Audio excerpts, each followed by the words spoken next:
Here's someone who technically shouldn't be able to get pregnant is getting pregnant. And I have a healthy body, and, both on my side and my husband's side, we're just really struggling to make this happen. And it was the moment I just felt really overwhelmed. I'm exploring why people chose to have kids or not, and what life really looks like on the other side. The decision to have children, that decision is the smallest part of the whole thing. This is Maybe Baby. It's so funny to see people in their non-pickleball. I know, yeah. People are like, you have lots of hair. Yeah.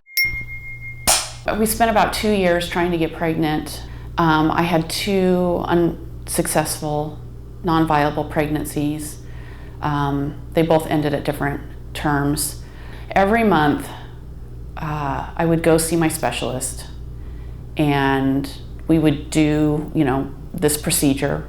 Eric would provide the sample, they would do the wash, and then they would do the insemination for me.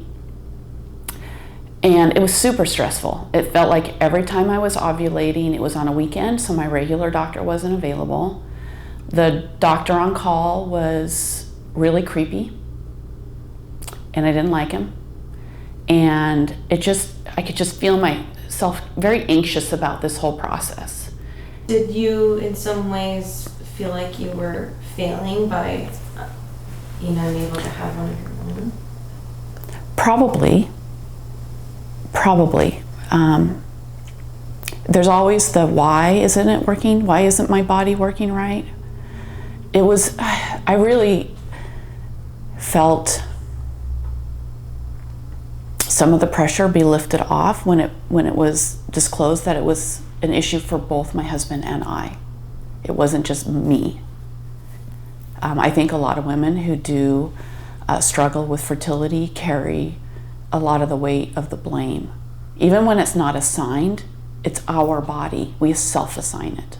It's really hard. The hardest part about carrying a pregnancy that you know is not viable is every time you go in for blood work and you watch your numbers go down, and you just hope maybe it'll go up. And maybe the next week it goes up by a couple hundred and you're hopeful, but really it should be going up by the thousands. And if it doesn't, you're just waiting for your body to reject the pregnancy. I've done a hospital-assisted miscarriage, and I've done an at-home miscarriage.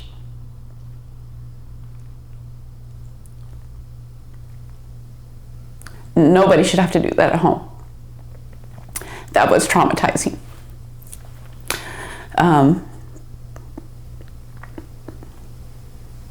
No matter how far along you are, the size of the discharge coming out of your body just leaves too much room for speculation about what you're seeing. And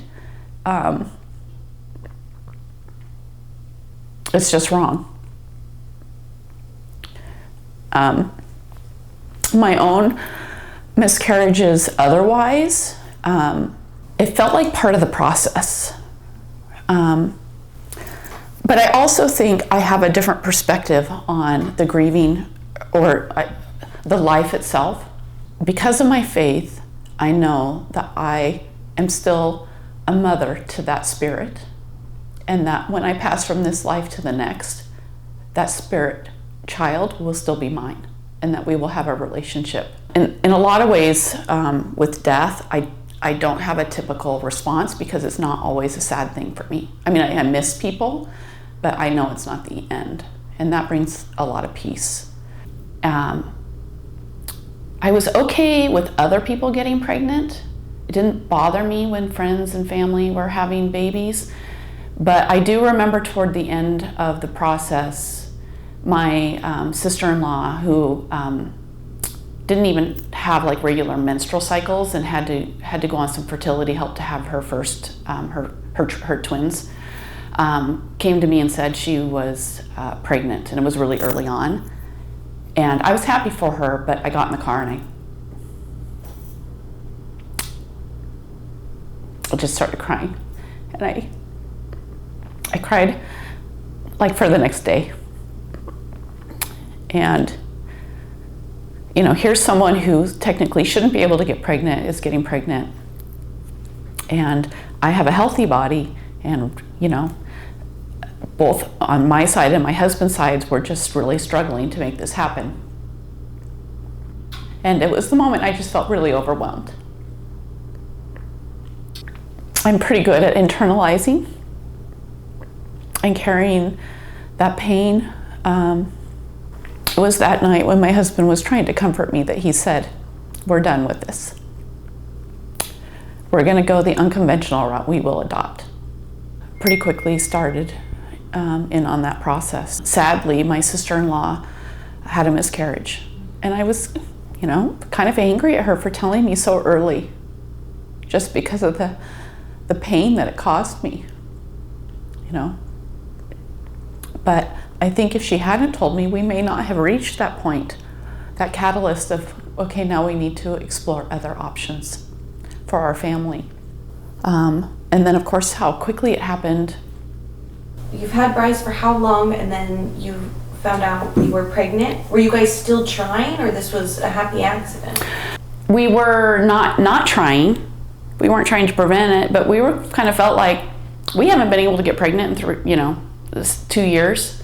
We don't need to worry about it. Which, by the way, when you're trying to get pregnant, I remember my mom telling me, "You just need to relax." And I'm like, oh my gosh, if it were only that easy. I relaxed. We had a baby, I relaxed.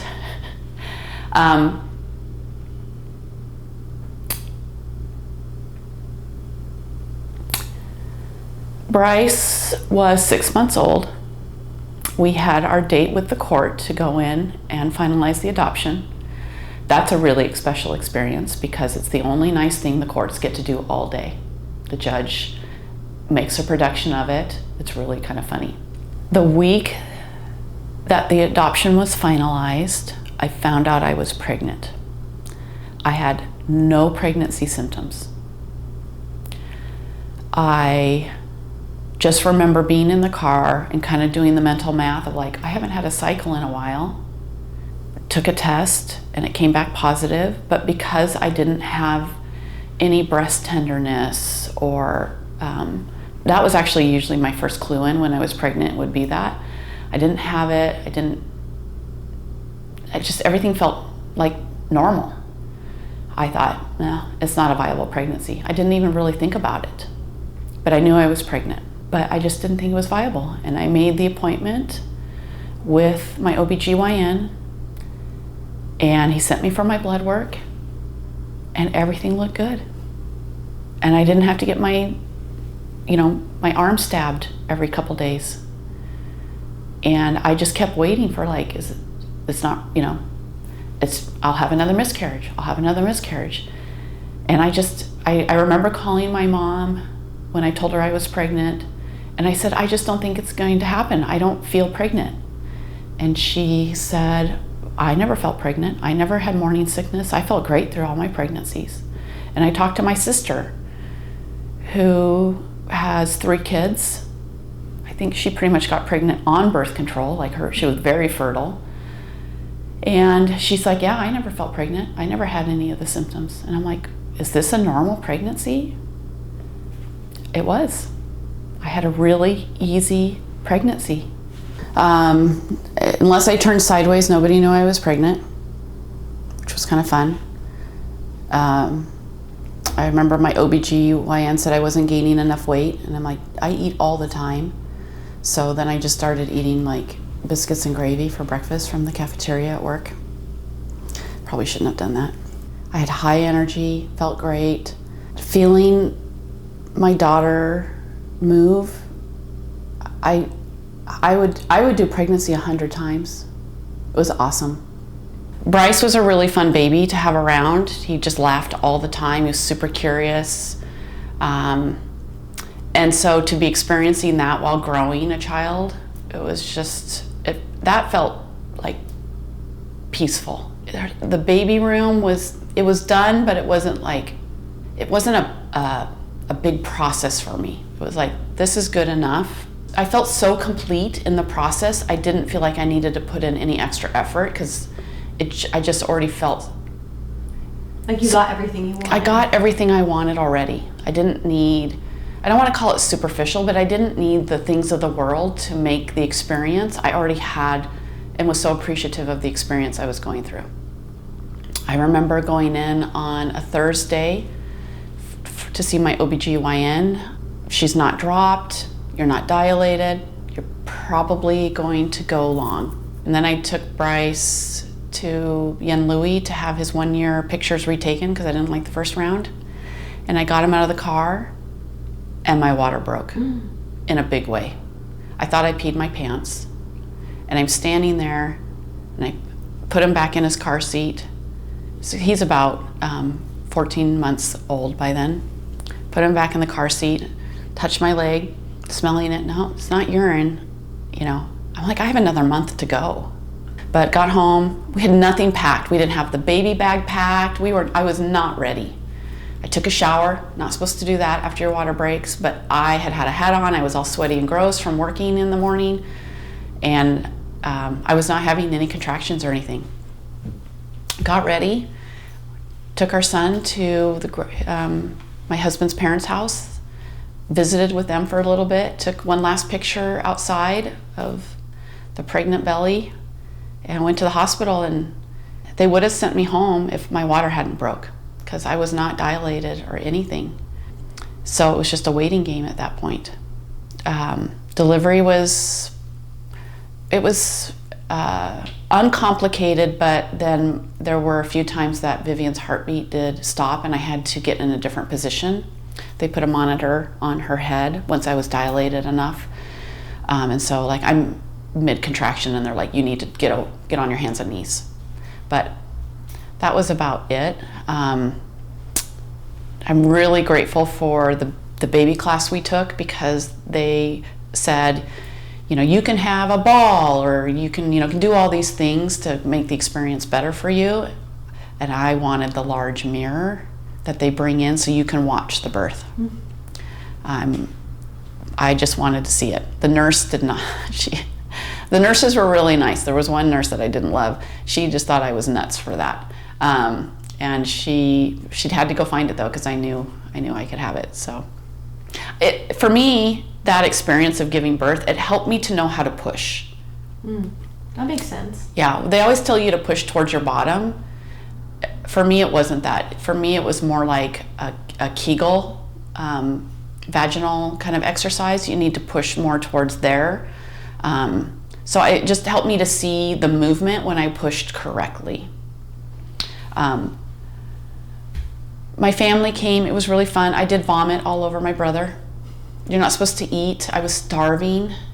I was sucking down popsicles. That's the one thing they'll give you in the hospital.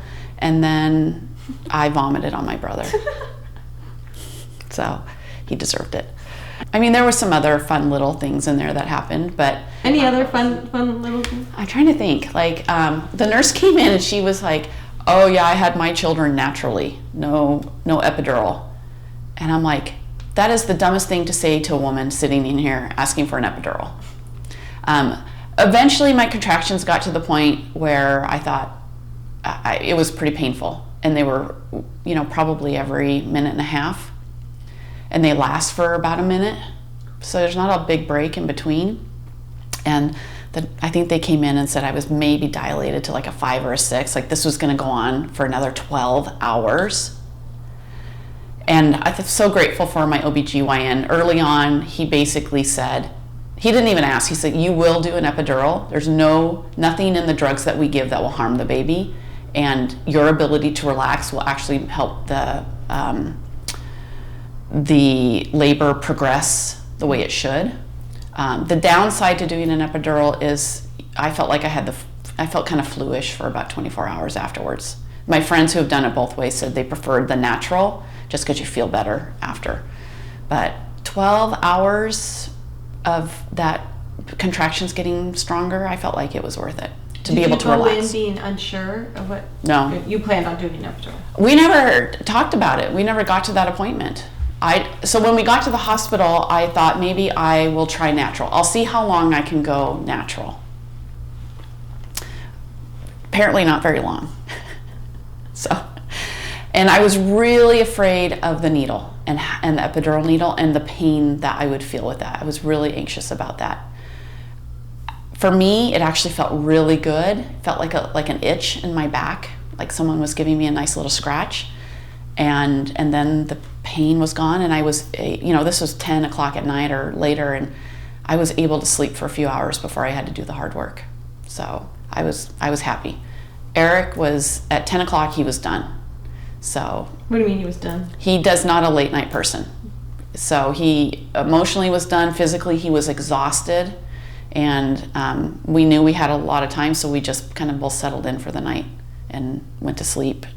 I remember one side, I want to say it was probably my right side, I started having some pain again, and I just remember calling the nurse saying, the epidural must be wearing off, I can feel. She's like, oh, you're fully dilated, we're having the baby now. And so then it was just a matter of pushing, and my family had gone to our house to sleep for the night, so we called them, had them come back because I wanted my sister in the room. She's a nurse, and my husband passes out with blood and needles, and so I wanted her in the room. So they eventually came back. She got there in time. She got to cut the umbilical cord.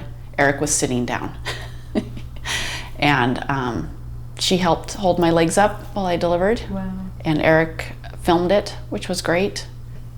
They flop that baby right on you, get that skin to skin connection. I would 100% do it again and again. Yeah.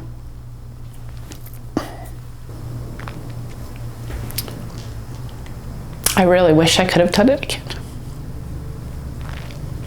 I guess, is there anything that you want to share about the miscarrying experience? I interviewed someone on Friday, my best friend, who she had a miscarriage, and she just had just a lot of interesting emotions to convey. Like, she was 5 weeks along, and she only had one miscarriage, and then she actually was able to get pregnant shortly after, and so she almost felt guilt for grieving, because there's people that go through so much worse, and so she almost felt an imposter syndrome almost for her grieving. So I just feel like the experience of that grief it's so unique, it's so nuanced. Yeah, I don't like it when people box experiences in, because everybody's experience is very personal. And I think we should encourage people to go through the whole cycle that they feel they need to go through. It breaks my heart to hear that your friend feels guilt for grieving. I know. The expectation was still there, the joy was still there. Of course you get to grieve that. And without going into politics, I don't like what people are telling me I can and cannot do or feel, or I just don't like it. Yeah, I know, I agree.